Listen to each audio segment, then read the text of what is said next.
T20 കിരീട നേട്ടത്തോടെ പടിയിറങ്ങുകയാണ് Indian പരിശീലകൻ Rahul Dravid. Indian ക്രിക്കറ്റിൽ മറ്റൊരു ചരിത്രം രചിച്ചാണ് താരത്തിന്റെ മടക്കം. താരമായും ക്യാപ്റ്റനായും ഒടുവിൽ പരിശീലകനായും ഇന്ത്യൻ കുപ്പായത്തിൽ തിളങ്ങിയ താരത്തിന്റെ ആദ്യ ലോക കിരീടം കൂടിയാണിത്.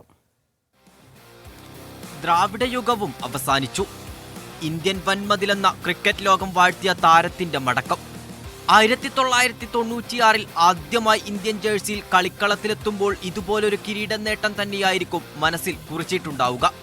2003 ലോകകപ്പിൽ കളിച്ചെങ്കിലും വിശ്വകിരീടത്തിന് തൊട്ടരികിൽ ഓസ്ട്രേലിയക്ക് മുമ്പിൽ തലകുനിച്ച് മടങ്ങേണ്ടി വന്നു. പരിശീലക കുപ്പായത്തിൽ ഇന്ത്യൻ താരങ്ങളുടെ മുന്നിൽ പോരാളിയായി നിന്ന് പടനയിച്ച് 2023 ഏകദിന ക്രിക്കറ്റിന്റെ കലാശപ്പോരിലെത്തിച്ചു. വിധി ഒരിക്കൽ കൂടി അയാൾക്ക് നിരാശ സമ്മാനിച്ചു.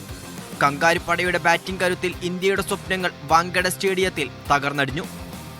എന്നാൽ പ്രതിസന്ധികൾ അതിജീവിച്ച് ആർത്തലയടിച്ച് ആവേശ കൊടുമുടിയിൽ നിന്ന 140 കോടി ജനതയുടെ ഹൃദയം തകർത്ത് കമ്മിൻസും സംഘവും കപ്പുയർത്തിയപ്പോൾ അയാൾ ഉറപ്പിച്ചിരുന്നു, ഇനിയൊരു തോൽവിക്ക് മുമ്പിൽ എൻ്റെ പിള്ളേരെ വിട്ടുകൊടുക്കില്ലെന്ന്.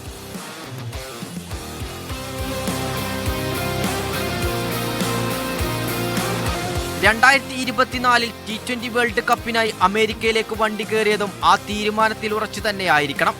ഇന്ത്യ അവസാന പന്തെറിഞ്ഞപ്പോൾ ഇതിഹാസ ചരിത്രത്തിനു കൂടി തിരശ്ശീല വീണു.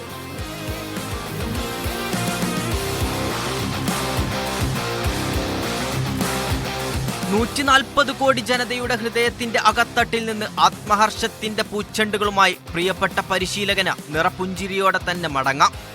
കനക കിരീടത്തിന്റെ ആത്മാഭിമാന നിമിഷങ്ങൾ ആരവത്തോടെ വരവേൽക്കാൻ ഒരിക്കൽ കൂടി അവസരമൊരുക്കിയ ഇന്ത്യൻ വൻമതിലിന് രാഹുൽ ദ്രാവിഡിന് നന്ദി. Sports desk, media 1.